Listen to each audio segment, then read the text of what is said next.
Shalom, selamat pagi Bapak Ibu Saudara yang diberkati di dalam Tuhan. Kita sungguh bersyukur pagi hari ini Tuhan masih berikan kepada kita kesempatan untuk bersama-sama merenungkan firman Tuhan.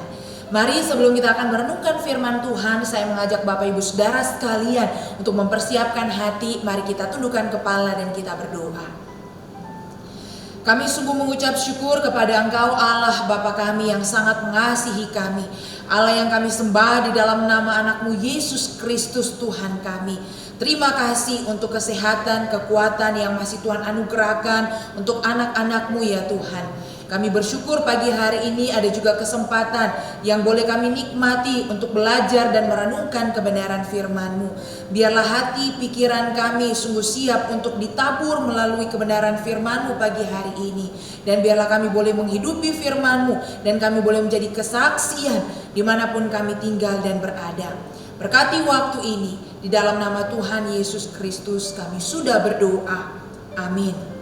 Mari Bapak Ibu Saudara sekalian, kita akan sama-sama merenungkan firman Tuhan dari Titus pasal yang ketiga ayat 1 sampai ayatnya yang ke-11. Titus pasal yang ketiga ayat 1 sampai ayatnya yang ke-11. Ingatkanlah mereka supaya mereka tunduk pada pemerintah dan orang-orang yang berkuasa, taat dan siap untuk melakukan setiap pekerjaan yang baik. Janganlah mereka memfitnah, janganlah mereka bertengkar. Hendaklah mereka selalu ramah dan bersikap lemah lembut terhadap semua orang. Karena dahulu kita juga hidup dalam kejahilan, tidak taat, sesat, menjadi hamba berbagai-bagai nafsu dan keinginan. Hidup dalam kejahatan dan kedengkian, keji, saling membenci. Tetapi ketika nyata kemurahan Allah Juru Selamat kita dan kasih-Nya kepada manusia, pada waktu itu Dia telah menyelamatkan kita, bukan karena perbuatan baik yang telah kita lakukan, tetapi karena rahmat-Nya oleh permandian kelahiran kembali dan oleh pembaharuan yang dikerjakan oleh Roh Kudus, yang sudah dilimpahkannya kepada kita oleh Yesus Kristus Juru Selamat kita, supaya kita sebagai orang yang dibenarkan oleh kasih karunia-Nya berhak menerima hidup yang kekal sesuai dengan pengharapan kita. Perkataan ini benar dan aku mau supaya engkau dengan yakin menguatkannya, agar mereka yang sudah percaya kepada Allah sungguh-sungguh berusaha melakukan pekerjaan yang baik. Itulah yang baik dan berguna bagi manusia. Tetapi hindarilah persoalan yang dicari-cari dan yang bodoh, persoalan silsilah, percekcokan dan pertengkaran mengenai hukum Taurat, karena semua itu tidak berguna dan sia-sia belaka. Seorang bidat yang sudah 1-2 kali kau nasihati hendaklah engkau jauhi. Kau tahu bahwa orang yang semacam itu benar-benar sesat dan dengan dosanya menghukum dirinya sendiri. Demikian firman Tuhan. Bapak Ibu Saudara sekalian, seorang Mahatma Gandhi pernah berkata bahwa saya suka Kristus Anda, tetapi saya tidak suka dengan orang Kristen Anda. Bapak Ibu Saudara, perkataan Gandhi ini keluar oleh karena seorang Gandhi ini melihat bagaimana sikap dan perilaku yang ditunjukkan oleh orang-orang percaya, oleh orang-orang Kristen, oleh orang-orang yang telah mengenal Kristus. Dan kemudian lebih lanjut Gandhi pun berkata bahwa jika orang Kristen itu hidup sesuai dengan ajaran Kristus, maka orang India saat ini sudah menjadi Kristen. Apa yang dikatakan oleh Gandhi ini sebenarnya merupakan sebuah teguran yang sangat keras bagi setiap kita orang percaya. Oleh karena apa? Seringkali orang percaya, seringkali orang Kristen hidup tidak sesuai dengan apa yang ditahunya, apa yang dipahaminya di dalam kebenaran iman Kristen. Dan oleh sebab itu sebagai orang percaya, kita harus menyadari tentang status kita, dan bukan hanya sampai menyadari, tetapi juga harus hidup sesuai dengan status kita. Dan ini juga yang sedang Paulus sampaikan atau yang Paulus sedang ingatkan kepada jemaat yang berada di Kreta melalui Titus. Bapak Ibu Saudara, di dalam ayatnya yang pertama di sana dikatakan, ingatkanlah mereka supaya mereka tunduk pada pemerintah dan orang-orang yang berkuasa, taat dan siap untuk melakukan pekerjaan baik. Paulus mengingatkan supaya orang-orang di Kreta itu menyadari akan status mereka yang dahulu bukan orang percaya, tetapi yang sekarang telah menjadi orang percaya harus menunjukkan sebuah perubahan hidup yang ditunjukkan melalui sikap mereka kepada pemerintah seperti yang dikatakan di dalam ayat yang pertama, tetapi juga sikap hidup mereka yang harus mereka tunjukkan kepada sesama mereka. Bapak Ibu Saudara, pemerintah adalah wakil Allah di dalam dunia ini untuk mengatur masyarakat. Sehingga ini juga yang harus dilakukan oleh orang-orang Kreta ketika mereka telah hidup sebagai orang percaya, maka mereka pun juga harus tunduk kepada pemerintah. Melalui apa? Taat terhadap setiap aturan-aturan atau hukum-hukum yang berlaku pada masa mereka pada waktu itu. Dan bukan hanya itu, sikap hidup itu juga ditunjukkan, dikatakan kepada sesama mereka.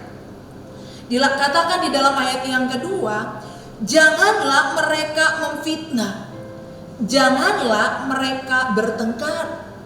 Hendaklah mereka selalu ramah dan bersikap lemah lembut terhadap semua orang. Bapak Ibu Saudara, orang Kreta waktu itu dikenal adalah orang-orang yang bobrok atau orang-orang yang jahat.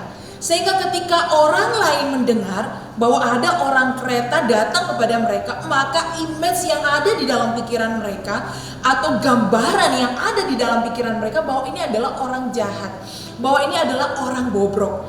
Nah, oleh sebab itu Paulus ingin supaya orang-orang di Kreta itu yang sudah percaya kepada Kristus dapat merubah sikap hidup mereka yang dulunya hidup di dalam kejahatan, yang dulunya hidup di dalam dosa. Ketika mengenal Kristus harus ada perubahan hidup. Paulus berkata di dalam ayatnya yang ketiga,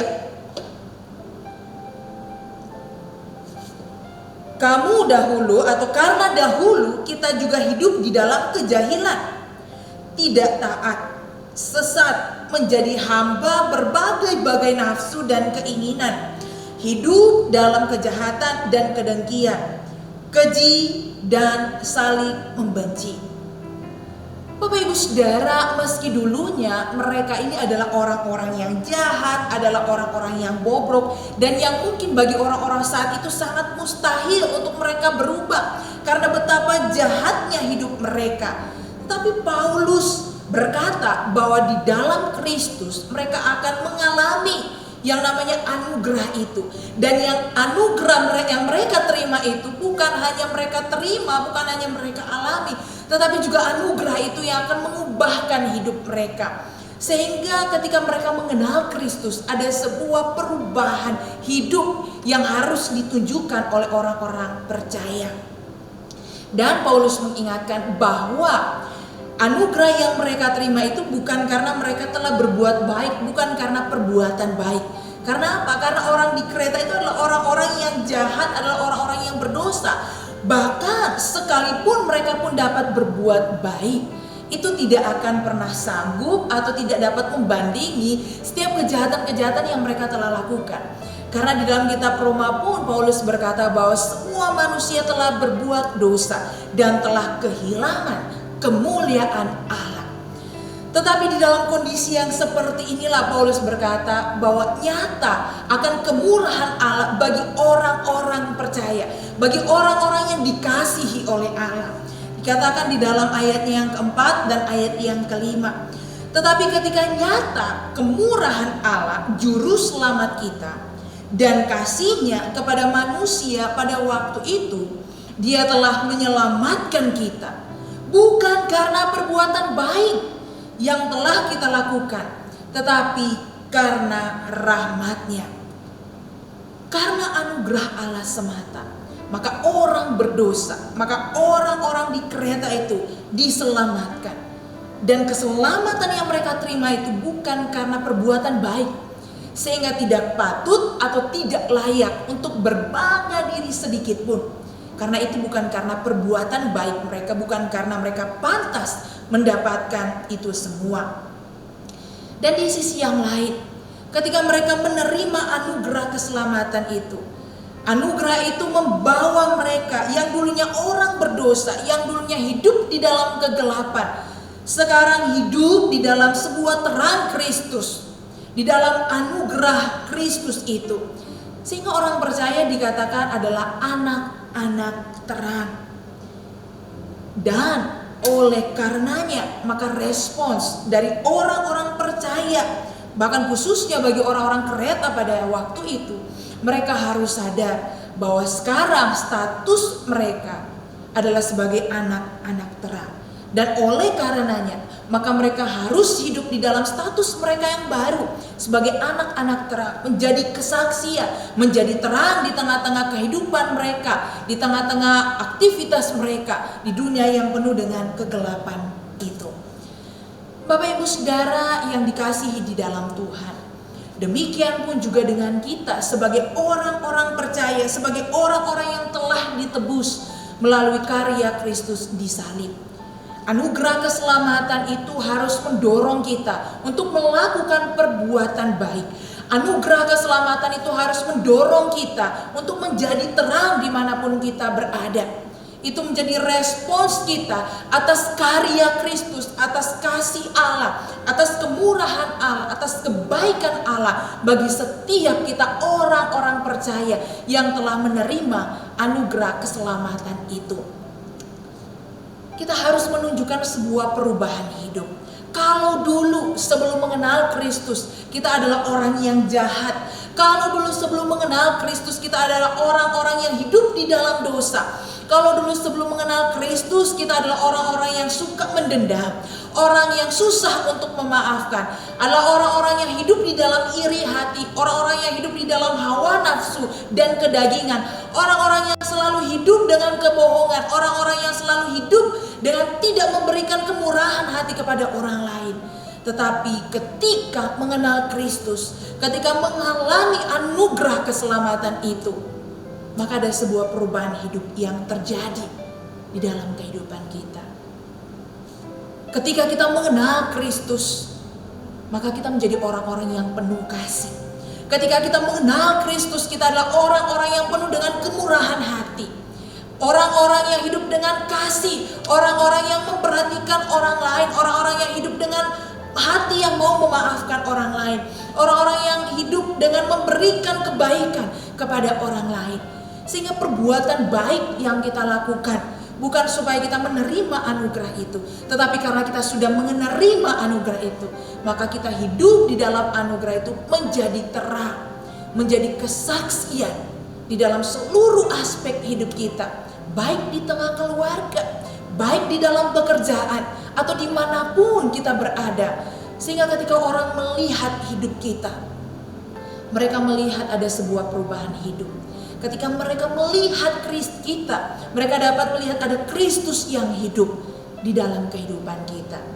Sehingga meskipun dunia ini penuh dengan kekelaman, meskipun dunia ini penuh dengan gelap dan dosa, tetapi ketika orang melihat hidup kita, mereka bisa melihat terang itu bercahaya. Mereka bisa melihat bahwa hidup kita menjadi teladan, menjadi kesaksian dimanapun kita berada. Bapak Ibu Saudara sekalian, sudahkah hidup kita menjadi kesaksian? Maukah sepanjang hari ini hidup kita menjadi kesaksian sehingga Tuhan dimuliakan di dalam hidup kita? Mari kita berdoa. Tolong kami ya Tuhan, supaya kebenaran firman-Mu ini tidak lalu begitu saja di dalam pendengaran kami, tetapi sungguh-sungguh boleh tertanam di dalam hati pikiran kami. Ketika kami merenungkan, ketika kami mengingat akan anugerah keselamatan yang sudah Tuhan berikan bagi setiap kami orang-orang percaya. Anugerah keselamatan itu yang akan mendorong kami untuk melakukan perbuatan baik sebagai respons kami akan kasih dan kebaikan Tuhan bagi setiap kami. Kami tahu bahwa ketika kami mau hidup di dalam terang, ada begitu banyak tantangan, ada begitu banyak hal-hal yang harus kami hadapi, yang seringkali melemahkan iman kami. Tetapi kami sungguh yakin dan percaya bahwa ada kekuatan, ada pertolongan yang daripada Engkau sendiri, yang akan memampukan, yang akan menguatkan kami, sehingga kami boleh menjalani, melangkah di dalam hidup kami dengan penuh keberanian untuk hidup taat, untuk hidup setia, menjadi garam dan terang dimanapun kami berada. Terima kasih Tuhan untuk kebenaran firman-Mu yang sungguh indah, mengingatkan, menguatkan kami, setiap orang-orang percaya. Berkati sepanjang hari ini, berkati apapun yang akan kami lakukan dan kerjakan. Tuhan dimuliakan. Di dalam nama Tuhan Yesus kami sudah berdoa. Haleluya. Amin. Selamat menjalani aktivitas hari ini. Tuhan Yesus memberkati.